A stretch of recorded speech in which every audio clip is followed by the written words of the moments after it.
Hello दोस्तों, स्वागत है आपका हमारे YouTube channel TET Fact Academy में। मैं हूं शशिकांत राय और आज की वीडियो में बात करने वाले हैं 94,000 बिहार शिक्षक बहाली के बारे में, जिसमें आप जान रहे हैं कि अभी एक जो है नया केस फाइल किया गया है और आप लोगों ने इसके बारे में सुना भी होगा कि विज्ञापन को लेकर के एक जो है नया केस फाइल किया गया है। जी हाँ, उसमें यह कहा गया है कि विज्ञापन में जो है कई बार संशोधन किया गया है जो कि उचित नहीं है। आप बार बार जो है विज्ञापन में या मूल विज्ञापन जो होता है उसमें संशोधन नहीं किए जा सकते और ये बात जो है काफी सही है कि मूल विज्ञापन में संशोधन नहीं किया जा सकता। ये बिल्कुल करेक्ट बात है। मूल विज्ञापन में संशोधन तभी किया जाता है जब आपको कोई चीज का सुधार करना होता है। जी हाँ, आप कोई नई चीज सुधार करना चाहते हैं तो उसके लिए आप संशोधन ला सकते हैं कि हमसे विज्ञापन में ये गलती से जो है त्रुटिवश ये बात छपनी थी और उसकी जगह कुछ और बात छप गई है। उसके लिए संशोधन आ सकता है, लेकिन आप उसके नियमों को जो है बदल के संशोधित नहीं कर सकते। जब आपको नियमों को बदलने की बात आती है तो आपको उस विज्ञापन को रद्द करके नया विज्ञापन जारी करना चाहिए। तो ऐसी बहुत सारी मिस्टेक जो है 94,000 शिक्षक बहाली का जो भर्ती जो है चल रही है, जो प्रक्रिया चल रही है अभी इस समय, उसका जो विज्ञापन का जो आधार था वो 2012 का विज्ञापन जो था बिहार शिक्षक नियोजन अधिनियम का, उसको जो है फॉलो किया गया था। तो उसमें जो है बहुत सारी गलतियां जो है की गई हैं इस 94 शिक्षक बहाली में। और अगर ये केस जो है इसमें कोई ऑर्डर आता है तो ये बिल्कुल जो है उन लोगों के फेवर में जाएगा जिन्होंने केस किया है, क्योंकि नियम के अनुसार आप किसी भी बिहार शिक्षक बहाली के विज्ञापन में बीच में संशोधन नहीं कर सकते हैं। ये बिल्कुल फैक्ट बात है और इसी फैक्ट को हम लेकर के आए हैं कि इस बिहार शिक्षक बहाली में जो नियम थे 2012 के, उनमें क्या क्या चीजें नई जोड़ी गई थी जिनको नहीं जोड़ा जाना चाहिए था।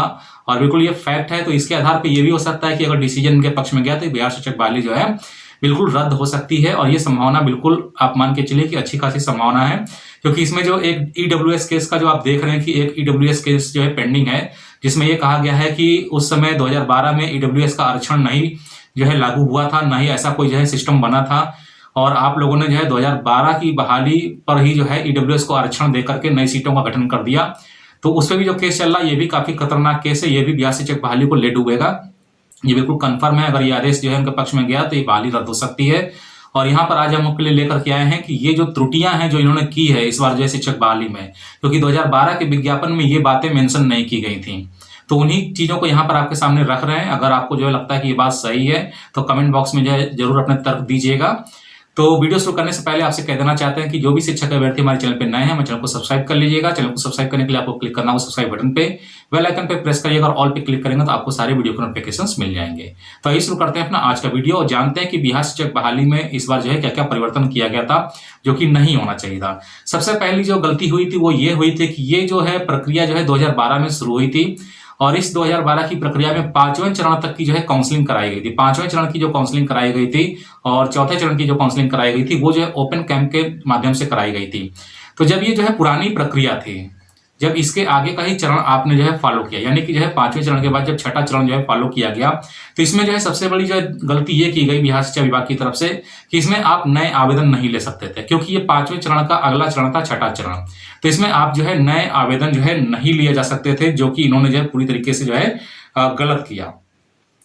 तो नया आवेदन क्यों लिया गया इसको भी जो है बिहार शिक्षा विभाग को बताना चाहिए कि जब 5वें चरण के बाद छठे चरण को आगे बढ़ाया गया था तो इसमें नए आवेदन क्यों लिए गए।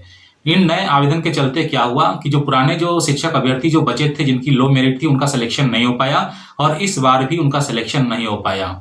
तो ये कट ऑफ का मुद्दा बनता है कि कट ऑफ का जो है मुद्दा इसलिए बनता है कि कट ऑफ जो है पिछले 5वें चरण में जहां तक गिरी थी उसके बाद से ही छठे चरण में लागू होनी चाहिए थी, लेकिन ऐसा नहीं किया गया। नए आवेदन के चलते अपना पॉलिटिकल इशू जो है हित साधने के लिए, यानी कि राजनीतिक हित साधने के लिए इन्होंने जो है नए आवेदन लिए, जो कि पूरी तरीके से गलत है। 2012 के विज्ञापन में यह कहीं भी नहीं लिखा था कि अगर इस चरण की बहाली कंप्लीट नहीं होती है तो इसमें आगे नए आवेदन लिया जा सकता है, ऐसा कुछ भी जो है मेंशन नहीं किया गया था। और ये गलती बिहार शिक्षा विभाग ने की है, क्योंकि 2012 के आधार पर विज्ञापन जो है फिर से जो है निकाला गया था और इस पे जो है नए आवेदन ले लिए गए थे, जो कि नए आवेदन नहीं लेने चाहिए थे। ये बिल्कुल क्लियर एंड कट है कि नए आवेदन नहीं होने चाहिए थे। या तो आप उस 2012 की बहाली को रद्द कर देते, और रद्द नहीं करना था तो कह देते कि 2012 की जो बहाली है वो समाप्त हो गई है। जो आंदोलन धरना प्रदर्शन हुआ था वो भी इसी आधार पे लोग कर रहे थे कि 2012 में जो छठा चरण बचा है उसको जो है आगे बढ़ाया जाए। तो उसको जब आगे बढ़ाया जाए तो फिर जो है नए अभ्यर्थियों का आवेदन क्यों लिया गया। जैसे आप लोग अभी डिमांड कर रहे हैं कि जो है तीसरा चरण लाया जाए जिसमें नए आवेदन लिए जाए, जो कि संभव नहीं है। सरकार आप देख रहे हैं कि बिहार शिक्षा विभाग जो है तीसरा चरण नहीं लाना चाहती है और ना ही तीसरा चरण लाएगी तो उसमें नए आवेदन लेगी।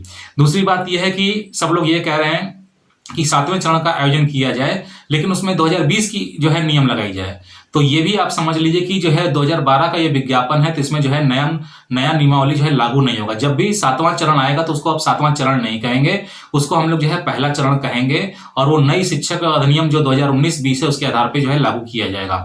वो 2012 से कोई कॉन्टेक्ट नहीं होगा। यानी कि जो है अब बिहार शिक्षक बहाली की जो प्रक्रिया है 2012 के विज्ञापन के आधार पर चल रही, वो पूरी तरीके से समाप्त करने के बाद ही 7वां चरण लाया जा सकता है। लेकिन उसको आप 7वां चरण नहीं कहेंगे, वो पहला चरण होगा जो कि बिल्कुल नए नियमों के ऊपर आधारित होगा। पहली चीज तो आप लोग ये कंफर्म कर लीजिए, ठीक है। उसके बाद जो है इसमें दूसरा जो सबसे बड़ी गलती की गई वो ईडब्ल्यूएस के जो है सीटों का जो है कैलकुलेशन किया गया। नई सीटें जो है गठन की गई ईडब्ल्यूएस कैंडिडेट के लिए, कि आप लोग सभी लोग जानते हैं कि ईडब्ल्यूएस का जो रिजर्वेशन आया था ये बाद में आया। बीजेपी गवर्नमेंट बनने के बाद जो है पीएम ने जो है ये डिक्लेयर किया था कि ईडब्ल्यूएस को 10% रिजर्वेशन दिया जाएगा। लेकिन विज्ञापन 2012 का जो था बिहार शिक्षक नियोजन प्रक्रिया को लेकर के, उसमें ईडब्ल्यूएस की नाम की कोई कैटेगरी नहीं थी, कोई बैकलॉग सीट नहीं थी, किसी प्रकार का कोई रोस्टर क्रिएट नहीं किया गया था। तो दूसरी सबसे बड़ी गलती यह हुई कि ईडब्ल्यूएस को इसमें जो है इन कराया गया, जिसका आप एक केस भी देख रहे हैं, ईडब्ल्यूएस का केस किया गया है। उसके बाद जो तीसरा है उसमें जो है हम आपको बताने जा रहे हैं कि विज्ञापन के नियमों में जो है कई बार संशोधन किया गया। बहाली के बीच में विज्ञापन के नियमों को लेकर कई बार जो है संशोधन किया गया। इसमें सबसे पहला जो संशोधन किया था वो मैथ और साइंस को लेकर के किया गया। सभी लोग जानते हैं कि मैथ और साइंस के जो है अभ्यर्थी नहीं मिल रहे थे, जो ट्रेंड हो, जो टीचर बन सके। मैथ और साइंस के अभ्यर्थी जो है पिछली बार से नहीं मिले थे, 5वें चरण तक भी सबको मालूम था कि नहीं मिले थे। तो इस बार बिना किसी संशोधन के, एक छोटा सा संशोधन, इसको संशोधन नहीं कहेंगे, इसको नया नियम जो है उसमें लागू करना कहेंगे। आपने इसमें एक नया नियम जोड़ दिया, जबकि आप नया नियम इसको ऐसे जोड़ नहीं सकते थे, तो इसको संशोधन की गिनती में रखेंगे। एक नई बात जोड़ी गई जिसमें कहा गया कि मैथ और साइंस में बीसीए, एमसीए, एमबीए किए हुए स्टूडेंट भी जो है पार्टिसिपेट कर सकते हैं, वे भी आवेदन कर सकते हैं अगर उन्होंने टीचर ट्रेनिंग ली है, बिहार टेट या सीटेट पास किया है। तो ये सबसे बड़ी गलती हुई थी, ये भी नहीं करना चाहिए था। उसके बाद जो दूसरा है, सीटेट के कट ऑफ को जो है घटाया गया। आपका जो बिहार टेट हुआ था 2017 का, उसमें जो कुछ क्वेश्चंस की जो प्रॉब्लम आई थी 2017-18 ऐसे कुछ हुआ था, उसमें जो क्वेश्चंस को लेकर के प्राप्तांक पूर्णांक को घटाया गया था, तो उसके आधार पर सीटेट के प्राप्तांक पूर्णांक को भी घटाया गया। जबकि यहां पर होना क्या चाहिए था कि बिहार शिक्षक अधिनियम जो 2012 का था उसमें जो है सीटेट के क्वालिफाइंग मार्क्स को घटाने का कहीं पे कोई जिक्र नहीं किया गया था, लेकिन इसमें जो है ये संशोधन किया गया।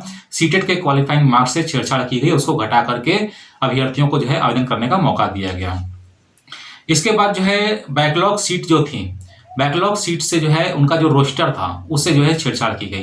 बैकलॉग सीटों को जो है काटा गया, उनको ईडब्ल्यूएस को दिया गया और कई अन्य कैटेगरियों में शिफ्ट किया गया। ये सबसे बड़ी गलती की गई। जब आप पुराने विज्ञापन के आधार पर बहाली कर रहे हैं और बैकलॉग सीटों की बहाली कर रहे हैं, तो आप उसमें ना तो नई सीट जोड़ सकते हैं, ना ही रोस्टर को चेंज कर सकते हैं, जो कि ईडब्ल्यूएस के लिए किया गया। और कहीं कहीं नई सीटें भी जोड़ी गई। अब आप कहेंगे कि ये आप कैसे कर सकते हैं। देखिए, जब दिव्यांगों का जो केस फाइनल हुआ था ब्लाइंड फेडरेशन वाला, उसमें ये कहा गया कि जहां पर आप पुराने आवेदन कर चुके हैं वहां पर आपको नए आवेदन देने की जरूरत नहीं है। ये बात बिल्कुल कही गई थी, बिल्कुल फैक्ट बात है कि दिव्यांगों को बिल्कुल सख्त हिदायत दी गई थी कि वैसे सभी अभ्यर्थी जो पहले नियोजन इकाई में आवेदन कर चुके हैं वहां पर आवेदन जो है दिव्यांग अभ्यर्थी नहीं करेंगे।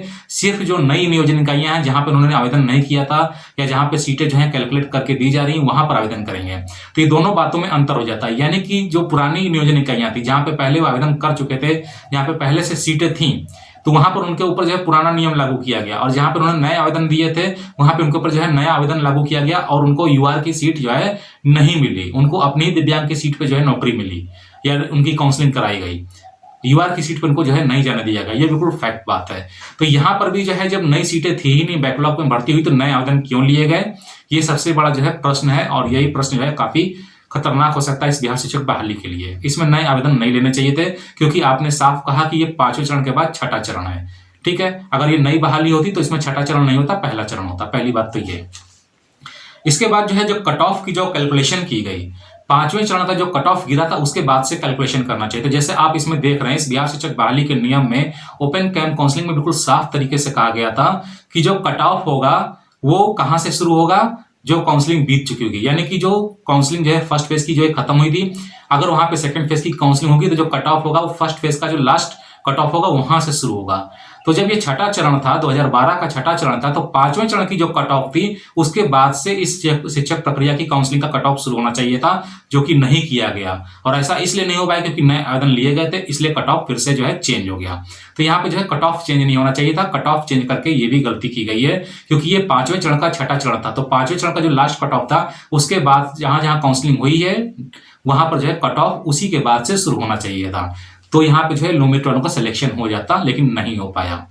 ठीक है, इसके बाद जो है सबसे बड़ी बात यह है कि बजट में जो नई सीटें कैलकुलेट की गई, ईडब्ल्यूएस के लिए जो रोस्टर बनाया गया नया, दिव्यांगों को जो अलग से सीटें दी गई, या कई नई सीटों का कैलकुलेशन किया गया, उनके लिए बजट में जो नए शिक्षक ज्वाइन होकर आएंगे उनके लिए सैलरी का कोई प्रोविजन नहीं किया गया है। ये बिल्कुल क्लियर है कि बजट में इस प्रकार का कोई भी प्रोविजन जो है वेतन के लिए इस 94 शिक्षक बहाली के लिए नहीं किया गया है, जो कि पूरी तरीके से गलत है। इसको करना चाहिए था।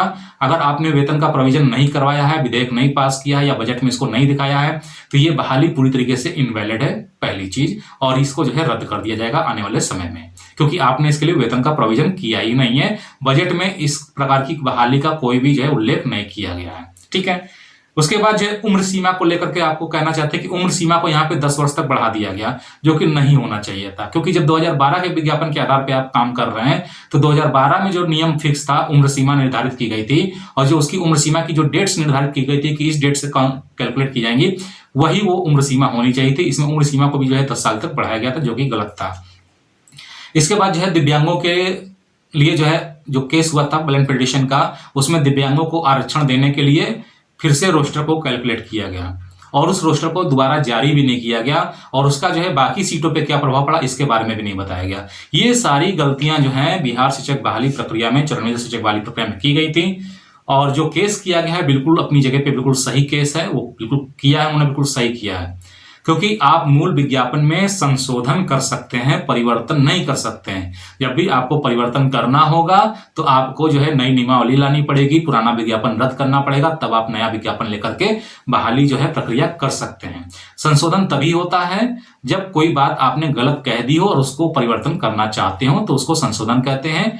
और परिवर्तन अलग चीज हो गई कि आपने बिल्कुल कोई नई चीजें उसमें डाल दी। जैसे एस्टेट 2019 में नॉर्मलाइजेशन प्रोसेस को जो है बाद में ऐड कर दिया गया, जो पूरी तरीके से गलत है। एस्टेट 2019 को भी कैंसिल करना चाहिए, क्योंकि वो ऑलरेडी भ्रष्टाचार से लिप्त है वो बहाली। उसमें जो है सीटें बिकी भी हैं और सिलेबस भी नहीं था, बहुत सारी उसमें जो है कमियां थी। तो उम्मीद है कि वीडियो आपको समझ में आ रहा होगा और अब आपको दिखाई दे रहा होगा कि 94 शिक्षक बहाली प्रक्रिया किस तरीके से अब ये फंसती जा रही है। इसको जो है 2 केस बिल्कुल फंसा देंगे, एक है ईडब्ल्यूएस वाला केस फंसा देगा, और ये जो नया केस हुआ ये भी इसको फंसा देगा, क्योंकि बिल्कुल ये सख्त नियम है कि आप विज्ञापन में संशोधन कर सकते हैं, परिवर्तन नहीं कर सकते हैं। ये वीडियो अगर आपको पसंद आया तो वीडियो को लाइक करिएगा, शेयर करिएगा, चैनल को सब्सक्राइब करना ना भूलिएगा। तो जल्दी मिलते हैं अपने नए वीडियो के साथ में, तब तक के लिए इजाजत दीजिए, धन्यवाद।